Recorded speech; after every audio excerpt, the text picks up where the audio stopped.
Without personal wealth to help him on his way, Malinowski would have to rely on the one thing he did have: brains.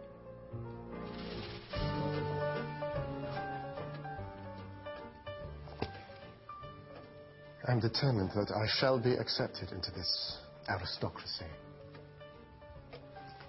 And the one thing I have to proffer is my extraordinary intellect. It is this that will make me important.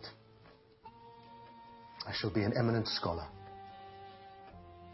Do you think?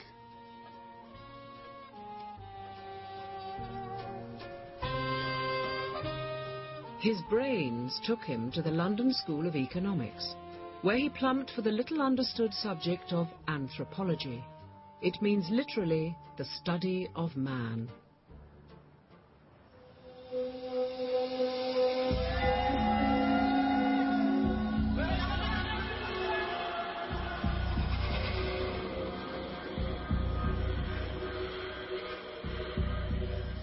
As the British Empire expanded, it encountered a world of mysterious tribes, cannibals, and curious traditions. The Victorians wanted to find a way of classifying these bizarre and exotic cultures. Collecting objects was part of that process of making sense of human variety, and the different objects that people made and used were indicative in many ways of the sorts of societies that they had. To Victorians, the people who made these objects appeared savage.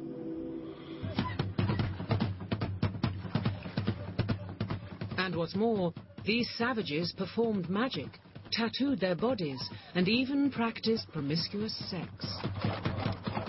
Their lifestyle sent decent Victorian folk into a spin of moral panic and terror. In the popular mind, a savage was someone who was at the mercy of their emotions, wasn't fully in control of their rational thought, and therefore was sort of blown hither and thither by changing emotional forms. Right at the heart of the notion of savagery were both sex and violence, basically.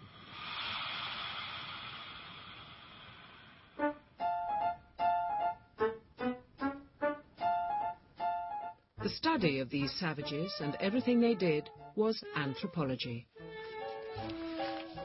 Its experts were respectable gentlemen who considered the savage was best studied from a safe distance. These were known as armchair anthropologists. People who lived in places like London, Oxford, New York, and either didn't travel very much themselves or didn't travel at all. And what they did was, often by writing letters, was to get a whole series of accounts from travellers and colonial officials, missionaries around the world, about the customs of the people that they were in contact with. Perusing these reports in their armchairs, they formulated a theory on savage life. The usual idea was that these people were so-called primitive people. They were more or less equivalent to the most ancient of our own ancestors. And so they must represent something which is the opposite of ourselves. If we are monogamous, they must be promiscuous. If we live in homes, they must be nomadic. If we are rational people believing in all sorts of rational things, they just are completely enthralled to superstition, believing, so on and so. So they are the opposite of ourselves, however we imagine ourselves.